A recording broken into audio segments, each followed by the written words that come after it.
Vida, ela não se define por tamanho. Ela não se define pelo lugar ou por necessidade de um ambiente especial. Ela não se define pelo nível de desenvolvimento, nem pela capacidade de se defender. Nós conhecemos seus sinais. Ela é fácil de se reconhecer. Até mesmo por seus sinais silenciosos e ondas invisíveis. Vida, nós a reconhecemos quando a vemos. Nós a reconhecemos melhor quando a vemos ser tirada. Distribuição: Estação Luz Filmes. Versão brasileira: Wood Video, São Paulo.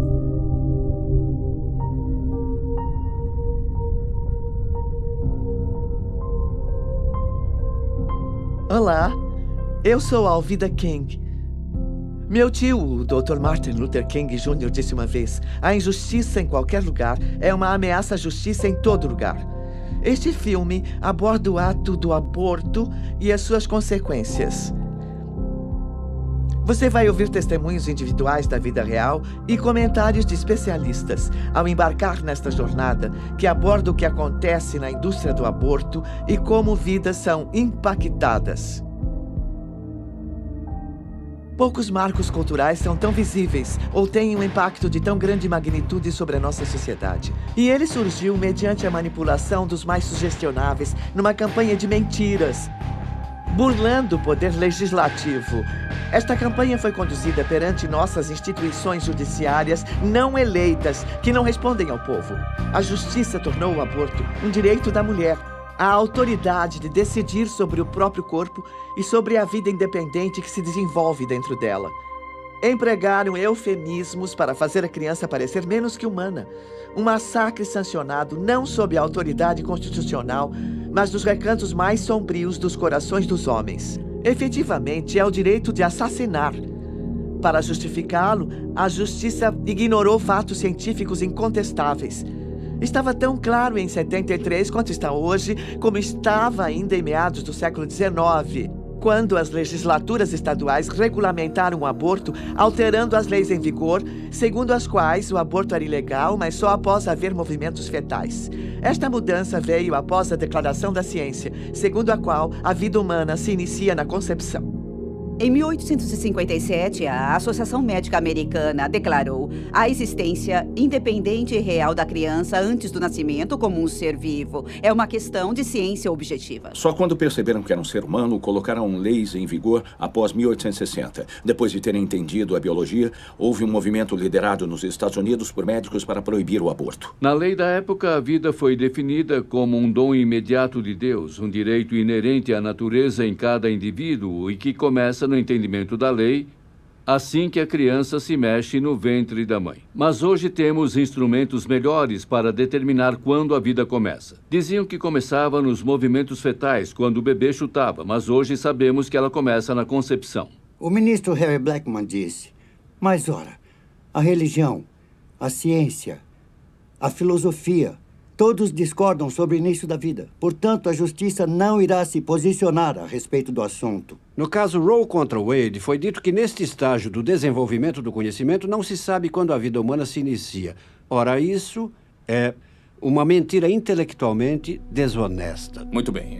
Este argumento de que não se sabe quando a vida começa é um argumento baseado em nenhum fato biológico. Um relatório do Senado afirma que médicos, biólogos e outros cientistas concordam que a concepção marca o início da vida de um ser humano, um ser que está vivo e um membro da espécie humana.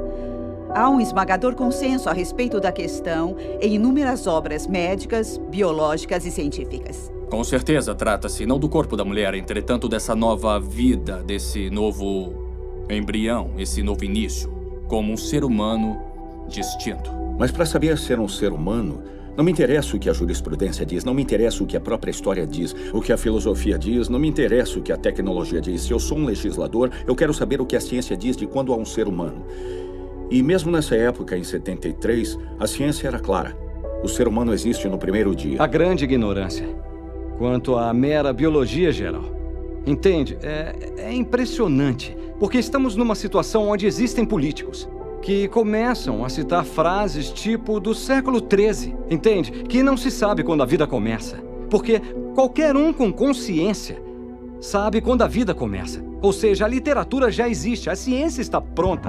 Ao derrubar as leis contra o aborto, a justiça inventou um direito das mulheres que nunca existiu e subtraiu dos nascituros um direito que sempre existiu, sem que um estatuto definisse explicitamente. Se cada pessoa no planeta possui o direito inerente à vida, ele principia quando ela se torna um ser humano.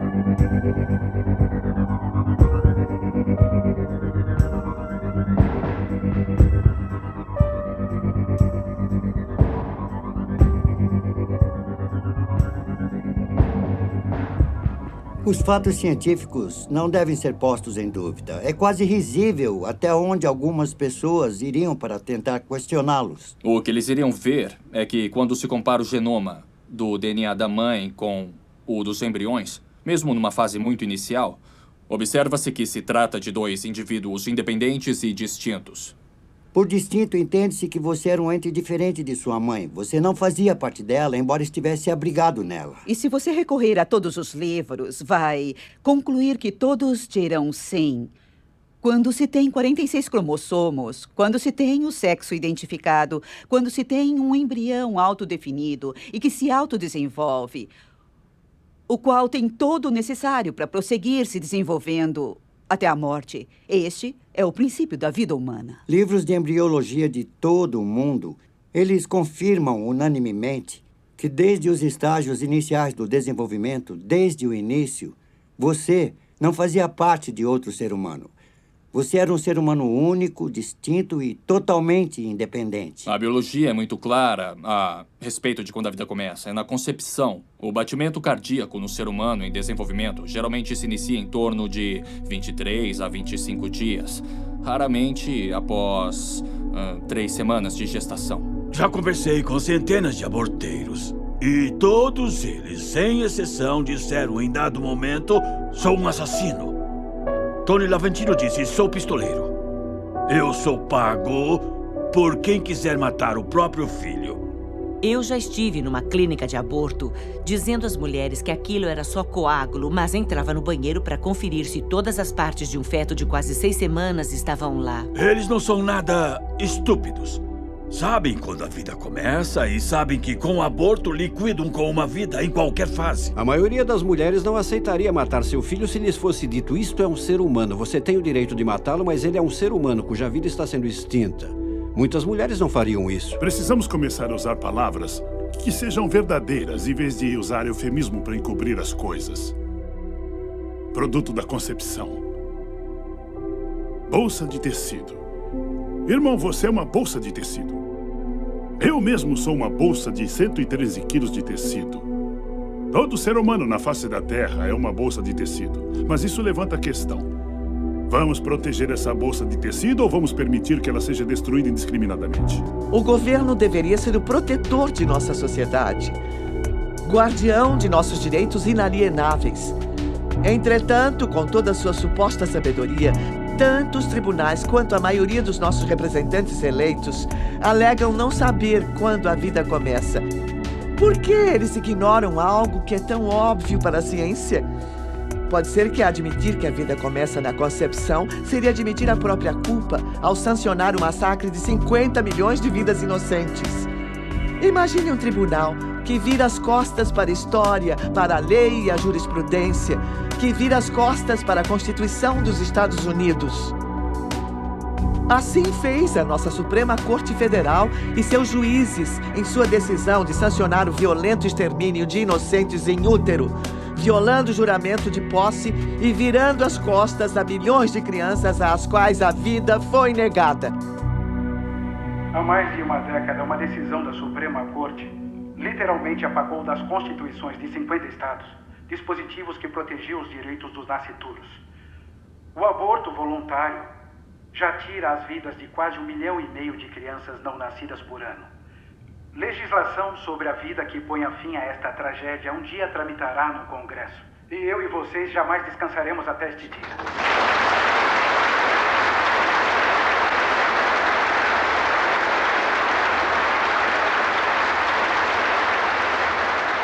A menos que até que seja provado que o nascituro não é um ser vivo, os seus direitos à vida, a liberdade e a busca da felicidade devem ser totalmente protegidos. Os autores da Constituição disseram, de modo a assegurar as bênçãos da liberdade para nós mesmos e para a nossa descendência, nós promulgamos e estabelecemos esta Constituição para os Estados Unidos da América. O objetivo principal da Constituição era proteger as gerações ainda não nascidas e assegurar os benefícios da liberdade. Nenhum tribunal tem autoridade para contradizer a Constituição. E quando a contradição é evidente, ela não deve ser seguida. Em virtude da Constituição não mencionar o aborto em nenhum momento, eles tinham que encontrar algum lugar. E a Justiça disse, ele é encontrado nas penumbras, que quer dizer nas sombras da Constituição.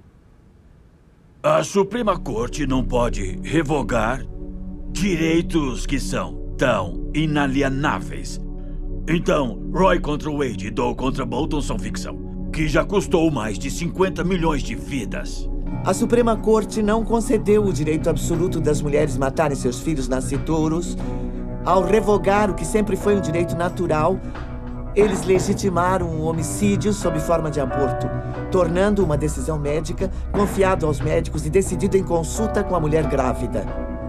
O caso Roe baseou-se no fato de que esta deve ser uma decisão entre a mulher e o médico. Numa visita anterior, ele até que abordou de forma bem descontraída a possibilidade de interromper a gravidez, caso o bebê tivesse algum problema genético. Meu oncologista foi bem flexível quanto ao que eu deveria fazer. Era a única opção que eu tinha e era a única maneira que eu poderia sobreviver. Então, ele me incentivou a fazer o aborto para salvar a minha vida e também para me livrar de um filho que seria totalmente incompatível com a vida em tratamento. Enquanto os defensores do aborto voluntário comemoravam a decisão do caso Roe, muitos profissionais de direito e até da esquerda radical sabiam que essa era uma decisão indefensável sob a perspectiva jurídica.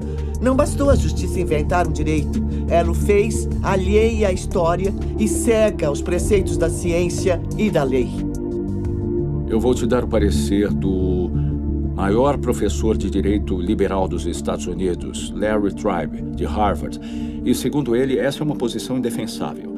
A própria Suprema Corte, em 1992, em paternidade planejada contra Casey, disse claramente que se fosse para eles uma questão de julgamento a priori, se não houvesse jurisprudência, eles poderiam perfeitamente não contemplar o direito ao aborto. Então, esse tribunal passou a dizer que, como houve precedente em Roe contra Wade em 73, temos que respeitá-lo, o que é apenas uma péssima lógica jurídica que não é seguida em nenhuma outra área do direito. Hoje se define precedente como qualquer coisa que um juiz diz, uma vez que ele está acima de você.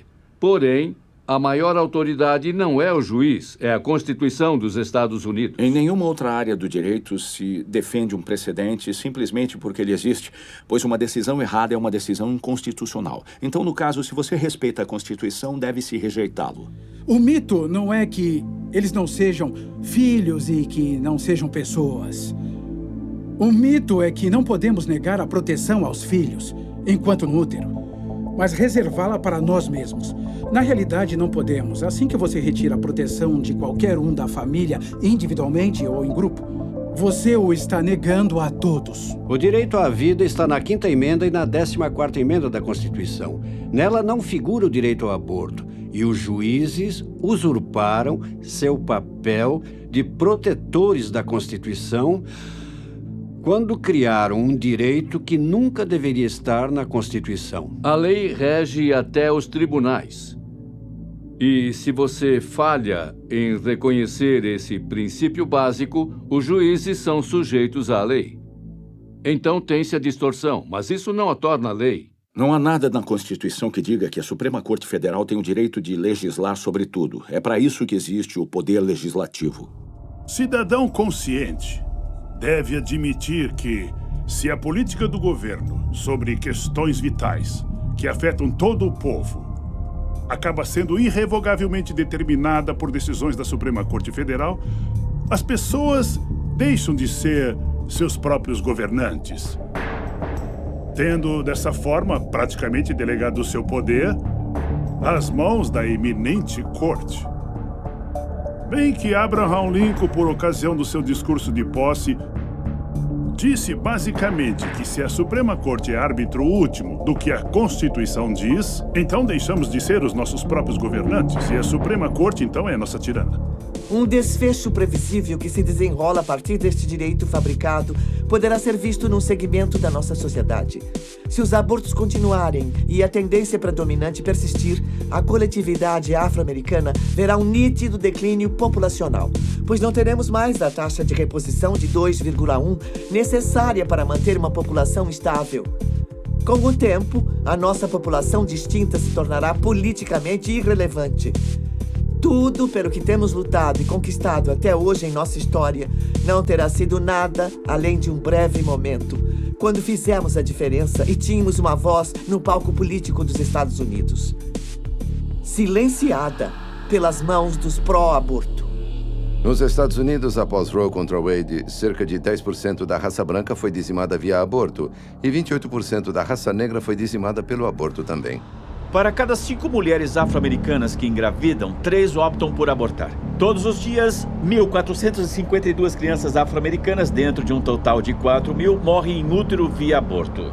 Afro-americanos constituem 12% da população, mas compõem 36% de todos os abortos. Então, somos desproporcionalmente afetados pelo aborto. E o aspecto racial disso é, sim, muito claro.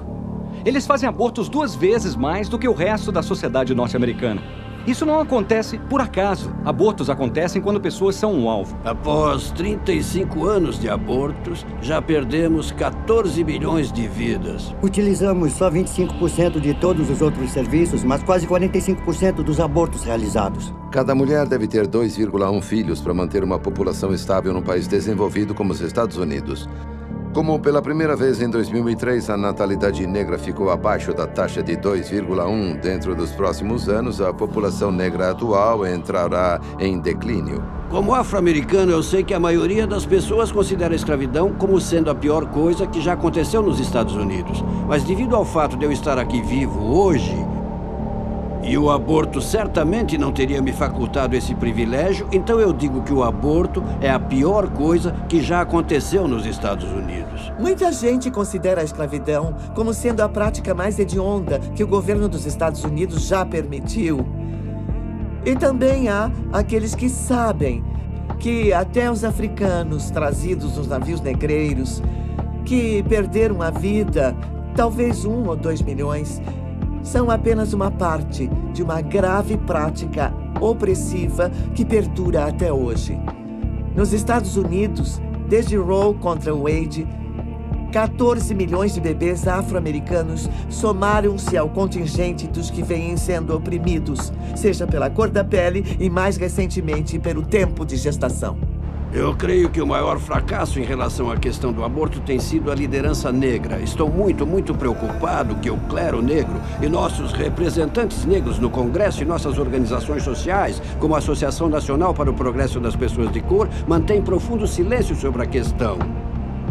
E se cala, então consente. Aí temos essa horrenda realidade, com as lideranças negras ajudando a perpetuar o genocídio de seu próprio povo.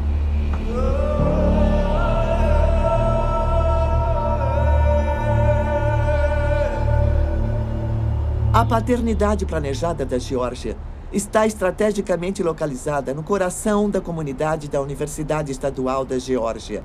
Ao seu redor, você vê os prédios das faculdades e jovens estudantes por toda parte na comunidade. As pessoas imaginam, por que será que os jovens e até as crianças estão se iniciando no sexo cada vez mais cedo? Bem, não é tão difícil de descobrir. Você tem a paternidade planejada no centro da comunidade universitária, não muito longe das escolas de ensino médio e com jovens caminhando por toda parte, e que podem entrar lá e receber orientação de paternidade gratuita, anticoncepcionais a baixo preço e preservativos grátis. E quando tudo falha, eles fazem aborto. 20 anos após Roe contra Wade, as pessoas organizaram suas vidas pessoais em torno da disponibilidade do aborto como alternativa quando a contracepção falha. A paternidade planejada é um dos maiores distribuidores de recursos de controle de natalidade, mas eles falham 2 milhões de vezes por ano nos Estados Unidos. E o que vemos, segundo o Instituto Alan Guttmacher, que é um órgão de pesquisa da paternidade planejada, quase 2 em cada 3 mulheres praticando aborto usavam contraceptivos quando engravidaram. Assim, é uma maravilhosa forma autorrealimentada de se vender um produto. Aí o produto falha, aí se oferece às pessoas o aborto para corrigir a falha do produto que eles mesmos vendem. Tínhamos um programa de venda de abortos que se chamava de educação sexual.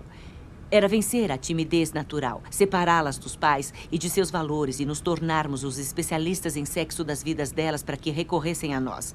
Aí dávamos um anticoncepcional de baixa dosagem e ficavam grávidas, ou um preservativo defeituoso porque não tínhamos os mais caros, só os mais baratos. Nossa meta era entre 3 e 5 abortos de cada menina entre as idades de 13 e 18 anos. Sendo jovens de tenra idade, eles estão sexualmente ativos. E dizem que se conseguirem fazer uma menina de cerca de 16 anos fazer um aborto, ela irá fazer mais 3 ou 4. Porque ela permanece sexualmente ativa. Então, dão anticoncepcionais, oferecem as marcas mais baratas de tudo e ainda usam a máscara de que querem ajudar e enganam todo mundo. Oferecem um anticoncepcional de baixa dosagem que, para se exercer qualquer nível de atividade sexual, tem que ser tomado no mesmo horário todos os dias. A menina não respeita o horário e, ao perder o rigor, ela fica com o sistema desprotegido. A atividade sexual vai de 0 vezes por semana até entre 5 a 7 vezes por semana. Se ela não tomar a pílula corretamente, engravida. E para quem ela liga quando engravida? Liga para nós, os especialistas, e estamos a postos. Temos um roteiro planejado para superar cada uma das objeções. É assim em vendas. Superando a objeção, você vende o serviço, neste caso, o aborto. E quando ela liga, a primeira providência é tranquilizar. Então a menina confessa que acha que pode estar grávida e a aconselhadora, que é na verdade uma operadora de telemarketing treinada para fazer vendas por telefone, mas é chamada de aconselhadora, diz: nós podemos resolver seu problema, ninguém precisa saber. Aí a primeira pergunta é: qual foi o primeiro dia do seu último ciclo normal? E ela fornece a tal aconselhadora a data e ela diz: você está grávida de 8 semanas.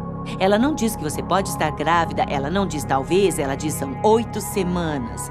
Aí ela planta a primeira semente neste longo canteiro de vendas e o mais triste é que na mente da garota ela é a autoridade. Ou seja, a especialista em gravidez e as perguntas são: isso é uma boa ou má notícia? Se fosse boa notícia, ela não estaria ligando para uma clínica de aborto. Amor é má notícia. E quando ela responde má notícia, tal aconselhadora aproveita, porque agora tem que identificar o medo para usá-lo, para reforçar a decisão do aborto a todo momento, se ela for desistir. E se ela disser: olha, talvez eu precise pensar no assunto, seus pais vão te matar, você tem que fazer mais um aborto vendido. A paternidade planejada ajuda as pessoas sob a influência de Margaret Sanger, a fundadora, para esterilizar pessoas, para abortar bebês, para matar bebês e mutilar mulheres. A paternidade planejada realiza a maioria dos abortos nos Estados Unidos, sob o nome de algo que parece tão útil: paternidade planejada. Margaret Sanger disse que queria livrar o mundo dos parasitas humanos, e os nazistas disseram exatamente a mesma coisa: vidas que não merecem viver. Ela é racista e eugenista, e a finalidade de sua organização, que era originalmente chamada Liga Americana de Controle de Natalidade, foi resumida num cabeçalho da revista Boletim do Controle da Natalidade como sendo criar uma raça de puros sangues. Outra frase era controle natal, um farol seguro em nossas trevas raciais. Um dos membros que integrou a cúpula, um de seus assessores de maior confiança, foi Lothrop Stoddard, que escreveu um livro em 1922 chamado A Emergente Onda de Cor contra a Hegemonia Branca Mundial, no qual ele disse que cruzamentos com o negro sempre foram fatais. Margaret Sanger, quando fundou a Liga Americana de Controle de Natalidade, mais tarde Paternidade Planejada, tinha uma agenda eugenista para, entre aspas, eliminar as raças inferiores. A paternidade planejada até hoje se recusa a admitir que Margaret Sanger é racista.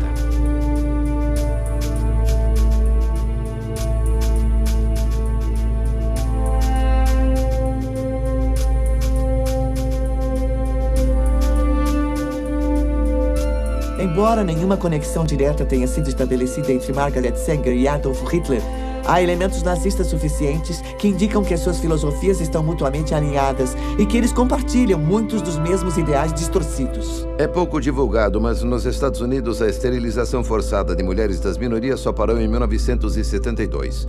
Muitas centenas de milhares de mulheres foram esterilizadas contra a vontade delas, após a decisão do caso Buck contra Bell, em 1929, quando um dos juízes da Suprema Corte disse a infame frase: 3 gerações de imbecis já é o bastante.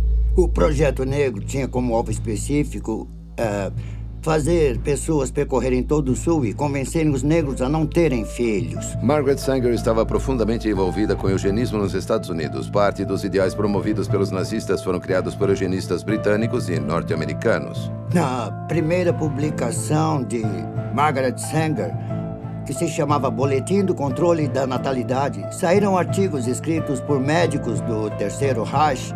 E sabemos também que na Alemanha nazista havia um tal Dr. Hans Harmsen, o qual escreveu todos os guias de esterilização para o Terceiro Reich. Em seguida, após a Segunda Guerra Mundial, ele fez parte do grupo que estabeleceu a filial alemã da Federação Internacional da Paternidade Planejada. Então, há uma série de relações entre as atrocidades que ocorriam na Alemanha nazista e a paternidade planejada. Embora as esterilizações forçadas de mulheres negras tivessem terminado em 72, o movimento eugenista prosseguiu com a derrubada das leis estaduais em 73, quando da instalação do caso Roe contra Wade. Enquanto o método havia mudado, os resultados ainda eram obtidos. Só que agora os eugenistas seriam capazes de continuar a matar bebês e mutilar mulheres em escala industrial. Com o foco voltado para as coletividades minoritárias e estimulando o aborto em taxas bastante elevadas, estariam garantindo o declínio populacional daqueles que Margaret Sanger considerava os parasitas. Este grande holocausto na coletividade afro-americana se baseia no racismo via paternidade planejada. Muita gente conhece o caso de Roe contra Wade, que legitimou o aborto após o primeiro trimestre de gravidez. Foi o caso de Doe contra Bolton, centrado em Sandra Cano, que legitimou o aborto durante os 3 trimestres. Esta decisão legitimou matar um ser humano perfeitamente viável até o dia do seu nascimento. Agora, o aborto é possível em todos os 9 meses de gravidez, não por causa de Roe contra Wade, mas por causa de Doe contra Bolton, segundo eles, pela saúde da mãe. O aborto pode ser realizado em qualquer dos 9 meses de gravidez, mas o problema é que saúde foi estendida à saúde mental. E diríamos a esta jovem mulher temerosa: você terá problemas com a gravidez, você devia interrompê-la, não devia? Ela diria sim e constaria saúde emocional. Mais de 60% das pessoas não acreditam que abortos são feitos após 20 semanas de gravidez. Infelizmente, o aborto foi descriminalizado em toda a sua extensão, até o instante do nascimento. Assim que a proteção da vida foi retirada de todos os 9 meses de gravidez, a paternidade planejada acelerou sua agenda eugênica, instalando a maioria de suas clínicas de aborto, agora legalizadas, nos bairros das minorias. A Federação para a Paternidade Planejada dos Estados Unidos instala a maioria de suas clínicas de aborto em bairros de minorias e realiza a maior parte de seus abortos nas mulheres das minorias. Sabendo que não obteriam a aprovação do povo, nem das legislaturas da maioria dos estados, nem do Congresso, os que defendiam a legalização do aborto se armaram de mentiras e estatísticas falsas e, burlando os escalões legislativos, levaram as suas provas forjadas aos tribunais.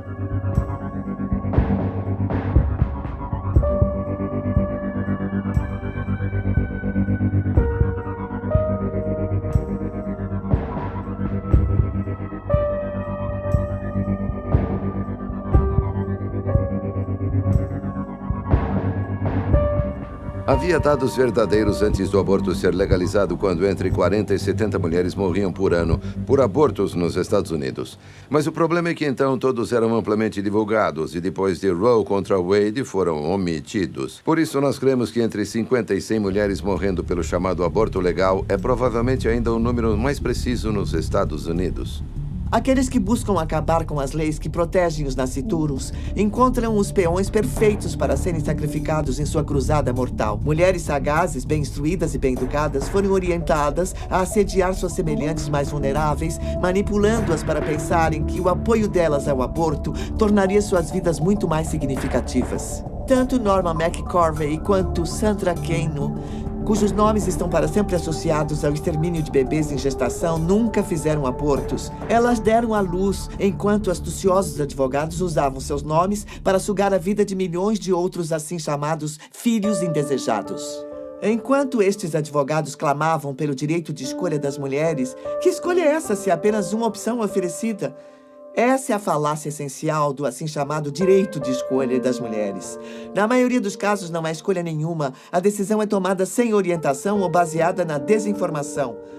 Não são apresentadas outras opções e a mulher é forçada a tomar uma atitude mortal. O slogan número 1 dos pró-aborto é pró-escolha.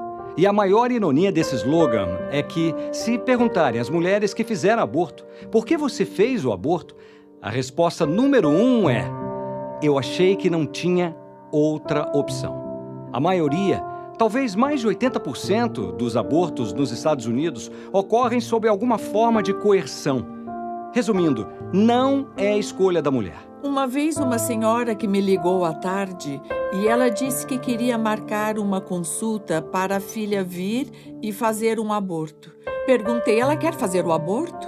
Olha, essa escolha não é dela. Então procurei orientação junto a uma aconselhadora cristã. Ela continuou dizendo que eu precisava fazer o aborto e que ter ele não seria a melhor coisa para eu fazer e isso não seria bom para os meus filhos.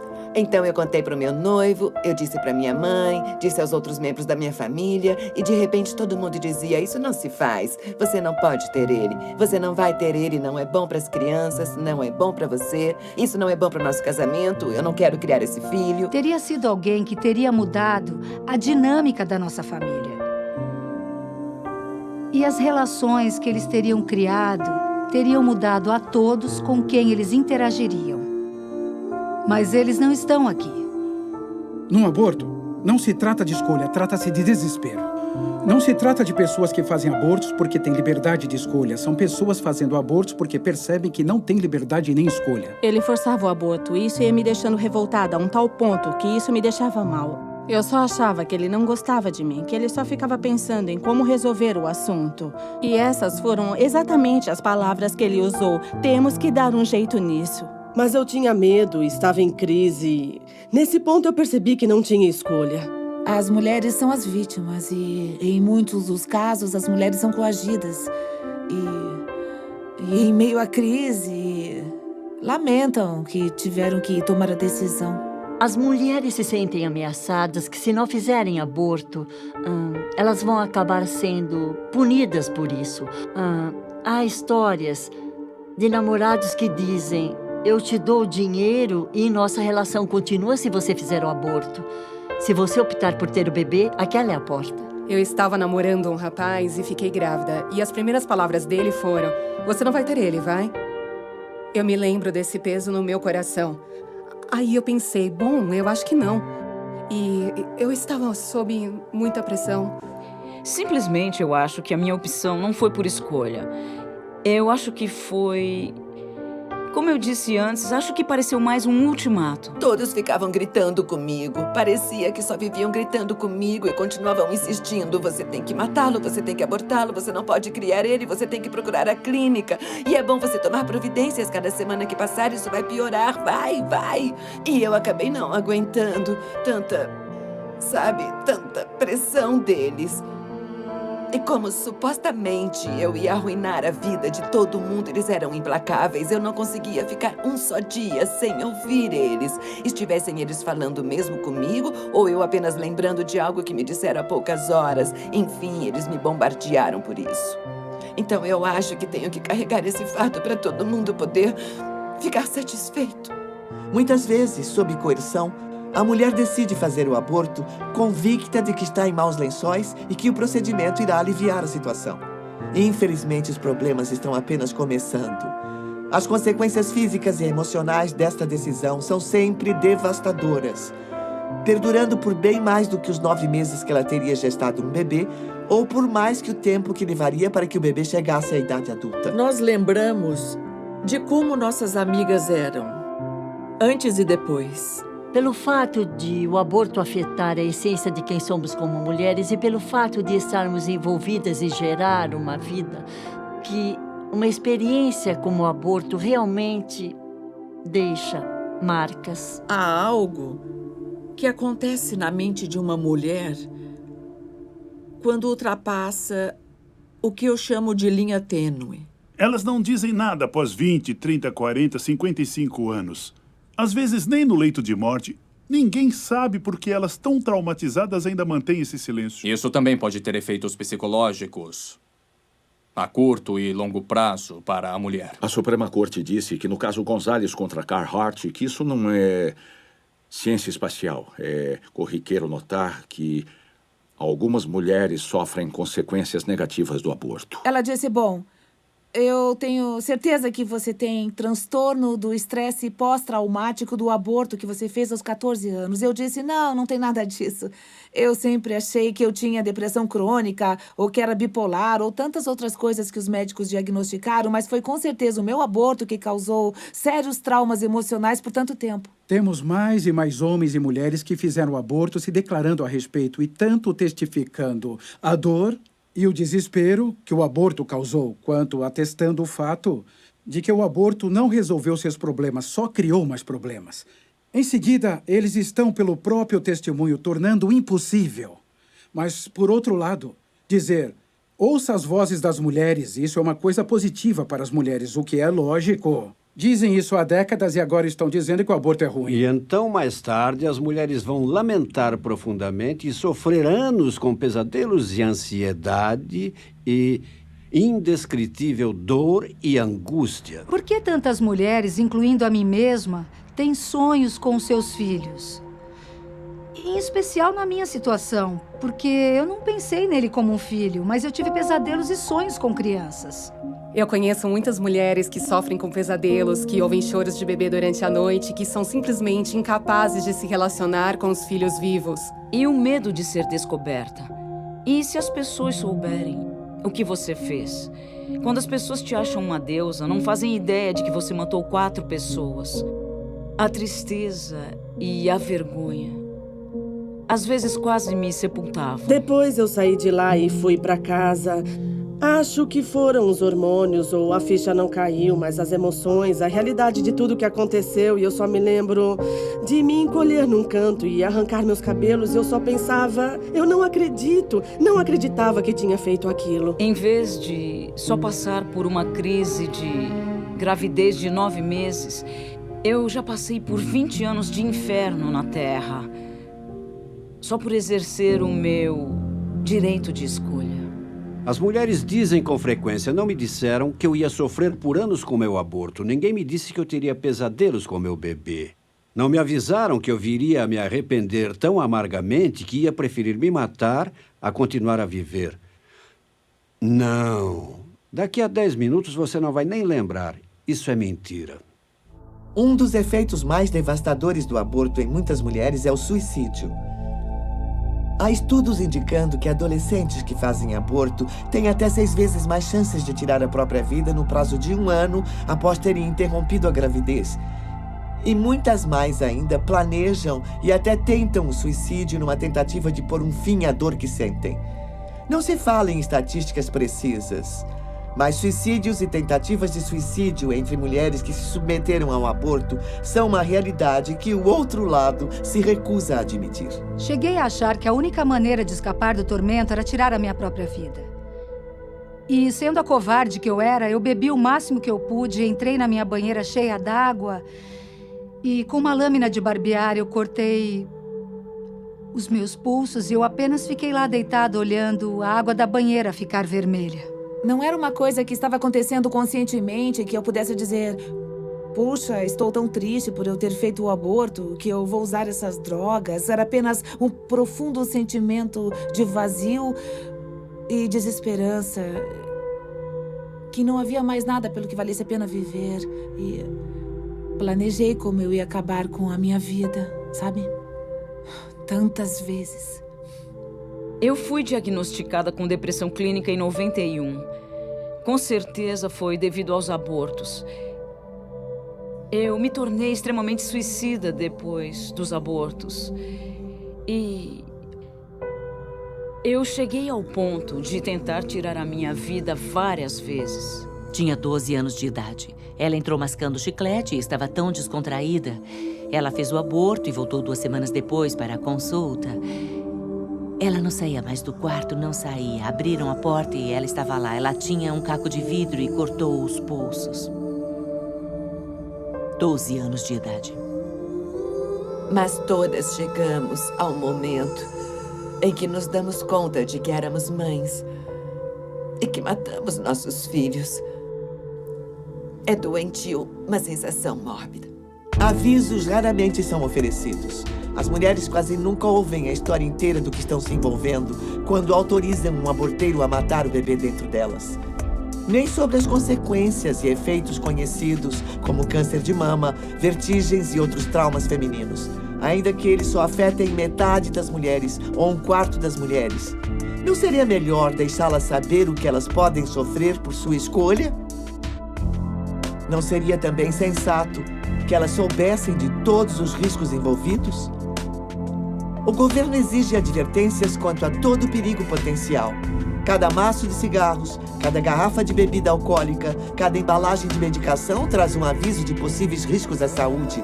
Por que não um aviso sobre algo tão traumatizante, tão potencialmente nocivo como um aborto? Há numerosas provas quanto às consequências físicas e psicológicas e houve uma grande pesquisa na Nova Zelândia há cerca de 2 anos que mostrou as consequências a longo prazo. Muitas mulheres tornam-se inférteis. Elas sofrem outros problemas do aparelho reprodutivo e acabam tendo de fazer esterectomia total. Serão incapazes de conceber ou de ter outros filhos. Numa das mulheres, a potência da máquina de sucção que faz o aborto foi tão forte que provocou o prolapso das trompas de Falópio e ela nunca mais pôde ter filhos. O aborto é uma cirurgia e implica em riscos importantes. Ao contrário de cirurgias que salvam vidas ou aliviam o sofrimento, o aborto é uma cirurgia eletiva de conveniência que raramente é realizada para salvar a vida da mãe. Eu não fiquei lá durante todo o aborto, mas alguém ficou lá com ele. Eu só fui lá no final e eu nunca tinha visto tanto sangue. Assim, entende? Sangue por toda a parte. E nós a colocamos na sala de recuperação e ela ensopou a cama e trocamos a cama algumas vezes. E a pressão arterial dela era irregular. E o médico foi embora. Eu fiquei preocupada com ela e tentei ligar para o médico. E o namorado dela ficava querendo ir para casa e a pressão arterial estabilizou um pouco, mas eu não acreditava que ela... Foi uma sensação que eu tive de que ela não estava bem. Às 22 horas, o namorado disse que se qualquer coisa acontecesse, que ligasse para ele na hora. E às 4h30, ele ligou para o médico. Ele ignorou. Ele a pegou, a colocou numa banheira com água quente e a última gota de sangue do seu corpo saiu. E ele me ligou por volta das 6 e disse que ela estava morta. E ele imediatamente começou a me contar como iria encobrir.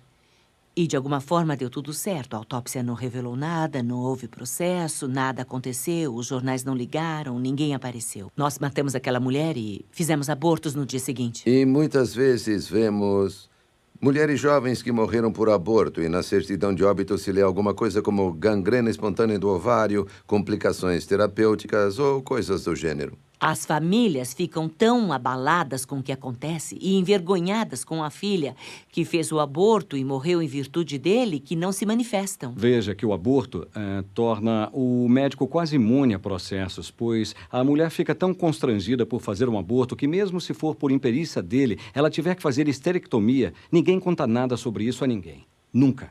Porque não querem que ninguém saiba.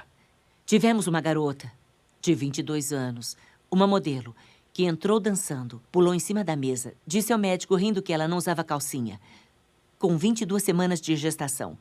Colocamos ela na mesa e há um procedimento chamado manobra de Hansen, que o médico pode fazer sozinho ou alguém pode fazê-lo, mas eu fiz com bebês grandes, 2 abortos de bebê grande. Eu segurei os bebês e se diz, a cabeça está aqui, os pés aqui, as nádegas aqui, e você gentilmente empurra o bebê para baixo contra o aparelho. E a primeira vez que o médico introduziu, tirou o aumento, que é o forro dos intestinos.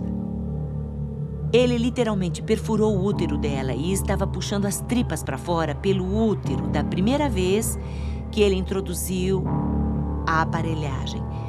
E a segunda vez que ele introduziu, ele puxou os intestinos e aí empurrou tudo de volta. Com o bebê vivo, acordamos a mulher, colocamos ela no carro porque é péssima. péssima publicidade. Imagine ter uma ambulância na frente de uma clínica de aborto. Isso não se quer. Então, colocamos ela no meu carro e não a levamos ao hospital mais próximo. Nós não a levamos ao hospital que seria melhor para cuidar dela. Nós atravessamos a cidade até um hospital que nos ajudaria a encobrir o que foi feito. O cirurgião levou essa menina com um bebê completamente formado dentro dela, com os intestinos dela saindo pela vagina, até a sala de cirurgia lá em cima.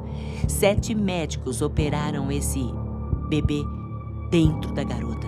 Tiveram que fazer a colostomia, a ressecção do intestino para esvaziá-lo no saco. Aí retiraram o bebê, enrolaram em lençóis descartáveis e colocaram no incinerador do hospital. E todos os 7 médicos falsificaram o laudo. Nós matamos aquele bebê assim.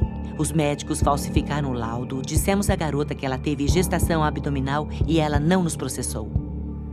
No caso Roe contra Wade, a justiça tornou a questão do aborto uma decisão entre a mulher e o seu médico. A verdadeira consequência disso é que a decisão entre ter o bebê ou encerrar a sua vida, na grande maioria dos casos, é delegada à mulher em crise, numa consulta com uma pessoa que ganha vida vendendo abortos.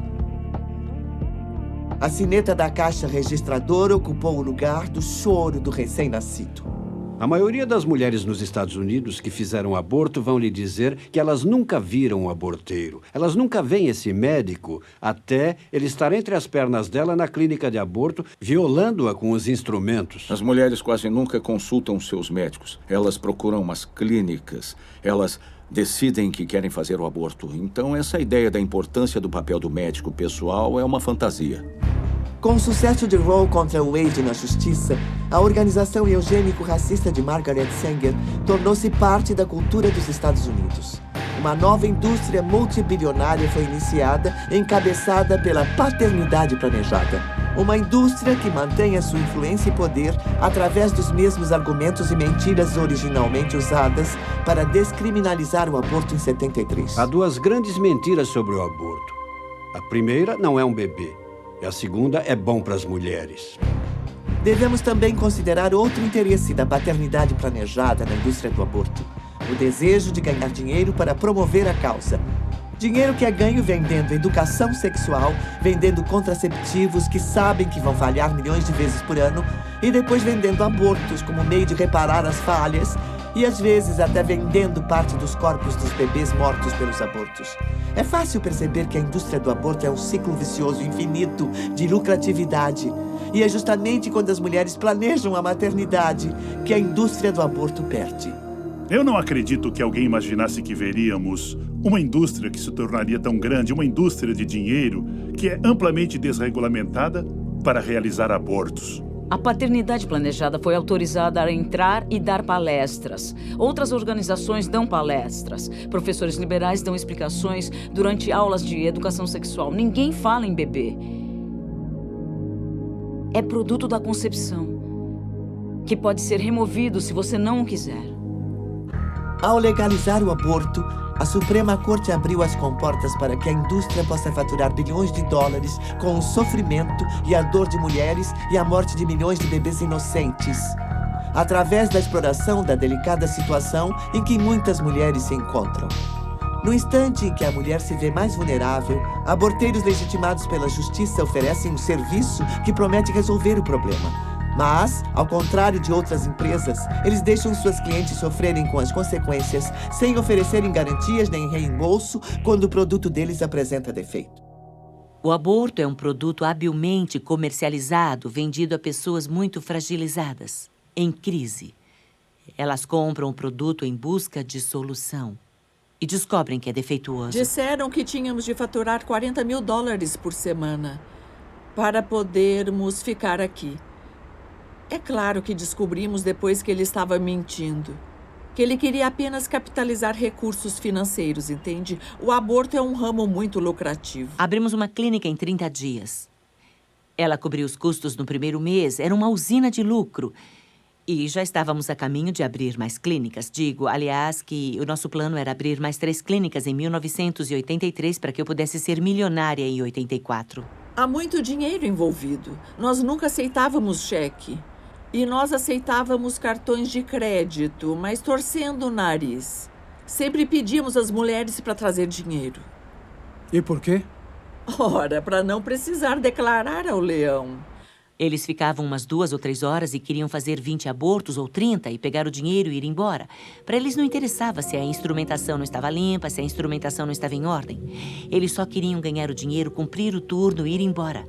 Davam o visto na planilha, juntavam e apresentavam no final do dia. Nós somávamos e pagávamos em dinheiro, sem nota fiscal, sem declaração. Mas imagino que pessoas que ganham a vida matando bebês provavelmente declaram imposto de renda, você não acha? Nunca sabemos exatamente quanto é faturado, porque a indústria do aborto se esconde embaixo das saias das pacientes, sob alegação de sigilo médico. Quando uma organização fatura milhões e mais milhões de dólares disponibilizando abortos, e muitas vezes em coletividades, onde é o único fornecedor, eles têm um monopólio disso. Então, por que não promoveriam mais abortos, então? Porque mais abortos implicam mais dinheiro. Mais dinheiro quer dizer que eles podem ir ao caixa do governo, no caso da paternidade planejada, e dizer, vejam como estamos indo bem. E assim eles podem pedir mais dinheiro do governo. A paternidade planejada agora está em expansão. Estão construindo gigantescas clínicas de aborto, se antecipando à medicina socializada, porque esperam que se um democrata se tornar presidente dos Estados Unidos, a medicina socializada será introduzida. E então poderão cobrar entre $1.000 e $1.500 por abortos durante o primeiro trimestre, e tudo será pago pelo governo. Os defensores do aborto têm interesse financeiro nas mulheres que querem fazer aborto porque eles ganham se elas fizerem, e eles não ganham se elas não fizerem. Então, o que acha que ele vai mandar que elas façam? Se o auxílio às mulheres estivesse no centro da indústria do aborto, o assim chamado serviço de acabar com a vida do bebê poderia ser oferecido por muito menos do que é geralmente cobrado.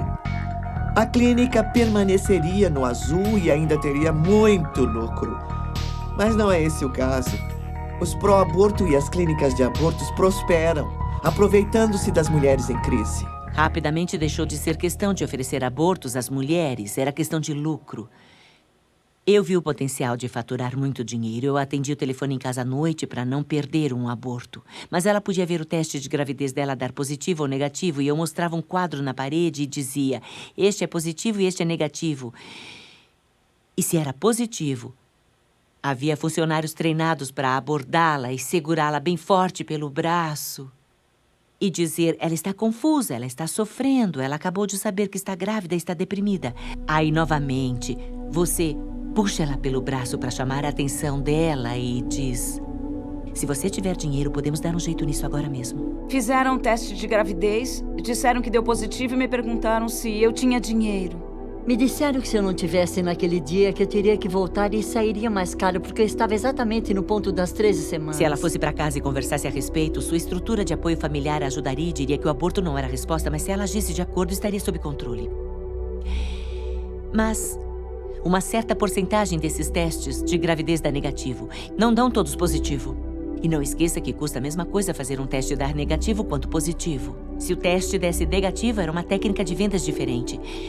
Dizíamos, esse teste deu negativo. Mas sabia que esse teste não é sensível para detectar uma gravidez recente? Você pode estar grávida e o teste daria negativo. E você quer saber hoje, não quer? E ela diria que sim. E nós dizíamos, temos outro teste que você pode fazer. Vamos fazer ultrassom. E colocávamos ela na mesa. Poderia colocar qualquer pessoa na mesa. E eu encontraria uma gravidez, porque você só precisa encontrar uma bolsa. Todo mundo tem bolsas no abdômen. E a menina não sabe como é um útero em gestação. Aí é só encontrar uma pequena bolsa no abdômen. Você joga na tela e fala, vê ali, você está grávida. Ela ficava chocada. Alguém pegava ela pelo braço e dizia, se você tiver dinheiro, podemos dar um jeito nisto esta noite. Soubemos de uma menina de 16 anos que achou que estava grávida. Fizeram o aborto dela. Ninguém viu o que tiraram dela. Não havia bebê nenhum. E ela cometeu suicídio. E aí, na investigação, eles fizeram a perícia e não havia indícios de que estivesse realmente grávida. Existem estudos que mostram que o aborto é ruim para a saúde da mulher. Saúde emocional e física, mas esses estudos vêm sendo abafados. Eles vêm sendo questionados, são contestados, porque existe um grande volume de dinheiro faturado pela indústria do aborto. E o dinheiro que os políticos recebem da NARAL, das organizações pró-aborto, da paternidade planejada, Mary Stoppes International, Ou seja, esse é o dinheiro que está financiando campanhas e está apoiando candidatos. Ninguém vai contra esse dinheiro, nem se manifesta contra ele. O aborto tem profundas consequências, as quais aqueles que lucram com ele não querem que as mulheres saibam. Numa época em que se espera que o nosso governo garanta a nossa segurança, por que esse mesmo governo é tão lento para regular o setor que tem afetado um número incontável de pacientes? Isso não afeta apenas a mulher, isso não afeta apenas o pai. Isso afeta a família inteira e desintegra famílias. Como filha única, ela sempre quis ter uma irmã. E quando ela fez 8 anos, percebeu que eu deveria ter tido um filho antes. Havia alguém faltando na vida dela. Aí ela falava, peraí, cadê o bebê? E eu tive que explicar para uma filha de 8 anos de idade o que era um aborto. Está bem, vamos ver se eu entendi isso direito. Ela estava em pé, bem na minha frente, e ela disse, você tinha 16 anos, estava grávida e matou o seu bebê? Eu tive que encarar essa menininha e dizer sim. E aquela expressão de horror tomou o rosto dela. E ela não falou mais nada, apenas se afastou. E eu pedi aos da minha família para irem comigo, mas eles não quiseram ir. Não queriam ir. Queriam que eu fizesse, mas eles não quiseram ir. Nem o meu noivo não quis ir. Finalmente encontrei alguém que queria ir. Nenhum dos que me mandavam fazer. Nenhum deles quis ir comigo. Alguns homens não tiveram escolha.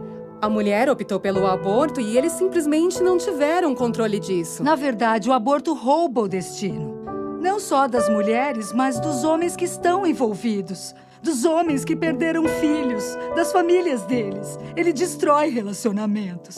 Um homem veio até a nossa mesa. Eu estava no stand e fui explicar para ele o nosso trabalho. E ele olhou para mim e as lágrimas começaram a correr pelo rosto dele. E ele soluçava igual um bebê e disse, já faz 35 anos e ainda dói tanto que parece ainda hoje, sabe? Não podemos mais nos calar. Milhões de vidas de mulheres foram devastadas e os pais são negligenciados, são simplesmente esquecidos. Estou dizendo, a quantidade de pessoas que foram afetadas pelo aborto é incomensurável. Com o caso Roe contra Wade, a Suprema Corte tirou dos estados o direito de regulamentar o aborto dentro de suas jurisdições. Pensava-se que os estados regulamentariam as clínicas que realizam o procedimento. A verdade é que, por anos, eles foram deixados à vontade. Os aborteiros de fundo de quintal simplesmente se instalaram abertamente sem sanear seus procedimentos. Trata-se de um ramo altamente lucrativo e a segurança das mulheres dificilmente era levada em conta em se tratando da lucratividade. Podíamos fazer de 20 a 30 abortos por hora, se preciso, no mínimo 20. Tínhamos 21 kits de instrumentação, só esses.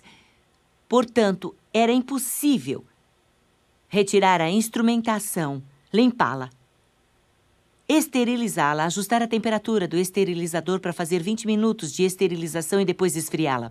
Eu tive mais experiência do que eu gostaria de ter tido com as condições de imundice no interior das clínicas de aborto.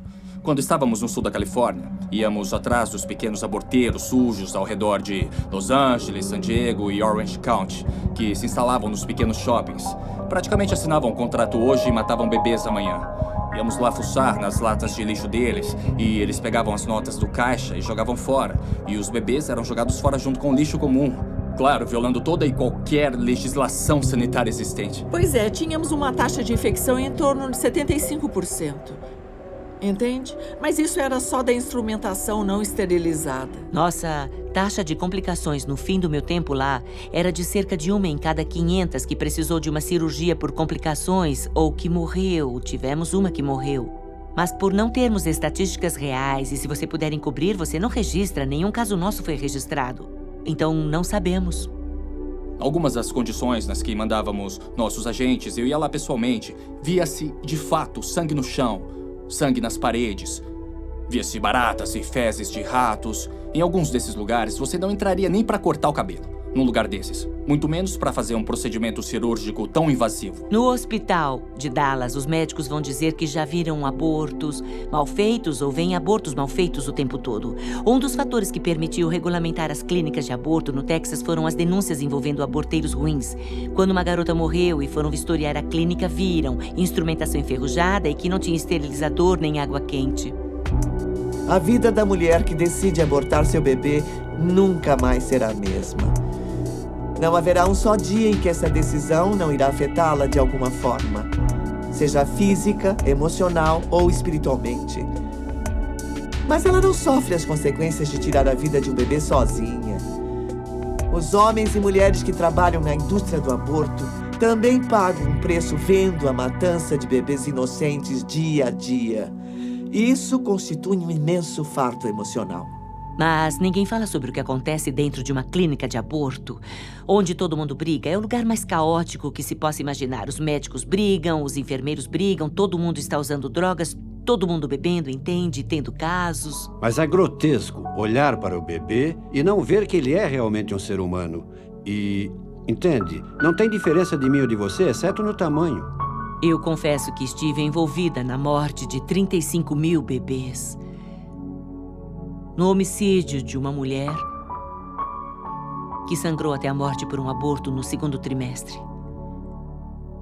Por 19 mulheres que fizeram esterectomia ou colostomias. E nunca nenhuma apareceu em nenhum jornal, nenhum processo. Mas eu não consigo lidar com o fato de eu mesma ter tirado a vida do meu próprio filho com o aborto. Ninguém lida com a morte e mentiras diariamente sem ser gravemente afetado por isso. E não houve ninguém que trabalhou nessa clínica que não tivesse jogado os bebês no lixo. E mesmo que eles não estivessem no lixo, eles já estavam enrolados numa toalha. Eu solicitei a um colega ginecologista que realizava abortos na época que colocasse um captador de ultrassom no abdômen de mulheres que estavam fazendo abortos, que mostrasse o feto sendo caçado pelo aborteiro e que finalmente acabava morto, aspirado e destroçado. Eu já sabia que o que estava acontecendo era errado, mas durante este processo de 5 dias, eles inseriram uma bucha expansível no colo do meu útero para dilatar lentamente durante 5 dias. Lá pelo 3º dia, eu estava deitada numa maca e o bebê começou a chutar demais naquela maca. E eu lembro que eu pensei, alguma coisa está errada e ela está tentando me dizer isso. Ela tinha razão, porque aí George Tiller entrou para enfiar uma agulha grande no meu abdômen. E quase imediatamente, o meu bebê parou de chutar. E eu não senti ela chutar mais. Então eu sei que foi o momento em que ela morreu, mas demorou mais uns 2 dias antes de eu entrar em trabalho de parto. A enfermeira, ela vinha até a maca olhando embaixo das cobertas, me apalpava para ver se eu estava dilatado bastante e quando estivesse ia ser levada para um outro quarto. Ela me levou com um soro de cadeira de rodas até esse outro quarto, onde todas as outras mulheres entraram. Eu vi que o quarto que eu entrei era uma espécie de banheiro com um sanitário. E a enfermeira mandou eu me apoiar nela para poder jogar o meu bebê no sanitário. Ele já estava morto a essa hora, mas como é vergonhoso e nojento isso que fazemos com essas crianças. Então, bom, isso me dói muito. Eu tenho um bebê no céu, em quem eu pensei tão pouco que eu joguei num sanitário. O resultado foi o filme de um feto sendo atacado pelo aborteiro por baixo, enquanto filmávamos de cima. Em outras palavras, pela parte superior do útero. E as imagens desse filme eram pavorosas hediondas mesmo. Ele mostrava realmente o feto sendo destroçado, ao vivo e em cores. Não era um ultrassom preto e branco. Esse era em cores. Retirar pela cabeça era muito, muito difícil. Mesmo com 20 semanas. Uma vez um aborteiro ficou com uma menina na mesa por 6 horas tentando esmagar a cabeça do feto e não conseguia. Eu senti eles tirando os pedaços dele do meu corpo. Eu passei boa parte desses 20 anos tentando não lembrar disso, mas eu lembro. Ninguém sabe o que acontece numa clínica de aborto. A escolha mais promissora é a decisão que favorece a vida. A decisão de levar a gravidez até o parto. Em praticamente todas as coletividades de todos os Estados Unidos, existem organizações e pessoas dispostas a ajudar em prol de vidas que merecem florescer. Organizações e pessoas que não são movidas pelo desejo de ganhar dinheiro com o desespero dos outros. Estas são pessoas amáveis que desejam realmente ajudar a mulher em crise a fazer uma escolha, a escolha certa. Todo dia, por todo o país, pessoas de todos os estilos de vida e condições econômicas e sociais levantam-se e atendem aos apelos de seus corações para pôr um fim à anarquia e à desumanidade que é o aborto. Desde o aconselhamento de rua, tentando salvar aquela vida no último instante, até marchas que mostram aos nossos representantes eleitos que este é um assunto da maior relevância. Até organizações que tentam curar as mulheres afetadas por este ato brutal. Lentamente, as pessoas estão se conscientizando de que o aborto é errado e precisa acabar e que nós, como sociedade, precisamos pôr um fim a essa injustiça. Nós, o povo, estamos começando a chegar à conclusão de que a vida, até a vida desde a concepção, é o principal direito inerente a toda a humanidade. Aqui está o bebê. É o batimento cardíaco.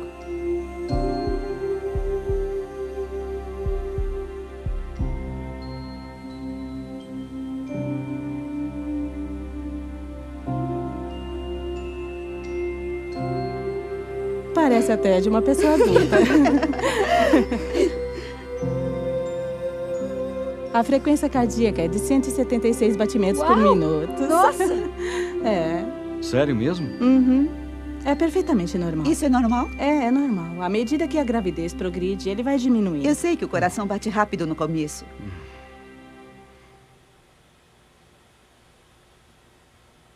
E todo dia eu penso como poderia ter sido. Como teria sido se eu tivesse tido meu bebê? Eles só não sabem que há recursos e estão em um completo desespero. Por isso precisamos estar lá para amá-las, mostrar que nos preocupamos e levar a elas a ajuda que precisam. Se uma mulher está pensando em abortar, que não acredite nessa mentira, senão irá perder a maior bênção de sua vida. E essas mulheres têm que saber que são especiais e amadas, e isso ajuda 100%. Porque elas não querem necessariamente ver cartazes e faixas sobre o erro que estão cometendo. Elas sabem que é errado, elas sabem.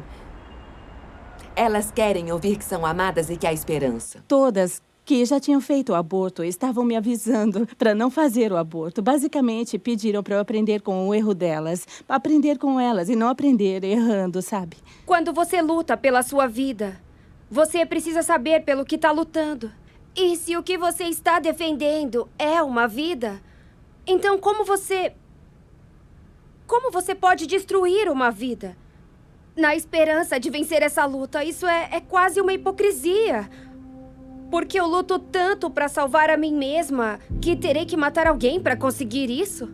Quando eu compartilho aquilo que eu fiz, é esperando poder atingir pelo menos uma mulher com a verdade sobre o aborto, para que ela não faça a mesma escolha que eu fiz, para que não acredite na mentira. Quando você se cura do seu aborto, todas as outras questões que havia em sua vida evaporam, elas somem, são resolvidas. Eu precisava deixar de pensar, precisava deixar Deus me perdoar. E quando coloquei um rosto no meu problema, nunca mais tive problemas de depressão. Nós sabíamos que tínhamos feito o mais certo, mas ela, desde o momento que ela nasceu, reagiu de forma totalmente normal para um bebê recém-nascido e não tinha nenhum motivo para pensar que ela viria a ter qualquer problema mais tarde. Tive um menino. Ele está com 2 anos agora. Se olharmos isso em termos de continuidade, eu sei que os cientistas gostam de distinguir. É lógico, nós dividimos as coisas em categorias diferentes, porque é assim que enxergamos. É o melhor meio de podermos considerar os fatos científicos que estamos encontrando. Mas o fato que não muda é que essa entidade genética, que inclusive já tem um gênero, deve prosseguir até morrer. Eu acho que se em algum momento um dos pais me pedisse para não abortá-los, certamente teria tido os bebês. Eu mantive o meu bebê até nascer e eu a entreguei para adoção. E estou feliz pelo que fiz.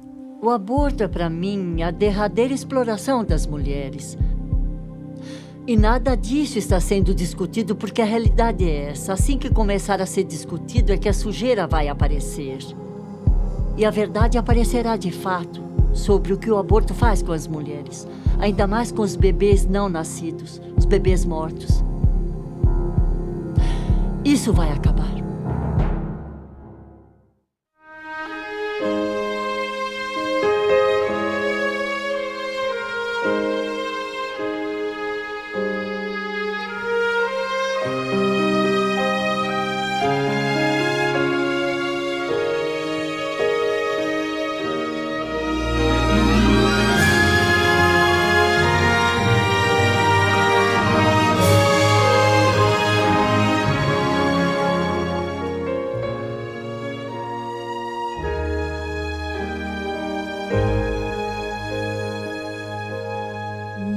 Be still when your back's against the wall. Victory, there seems no hope at all.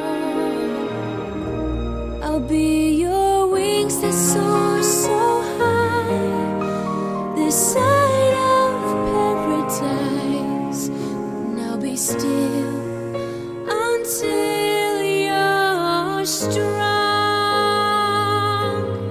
Here I am, I'm your fire when it's cold. Here I am, I'm your guide when you lost your road. I'm your armor in the fields of war, when the enemy storms the door.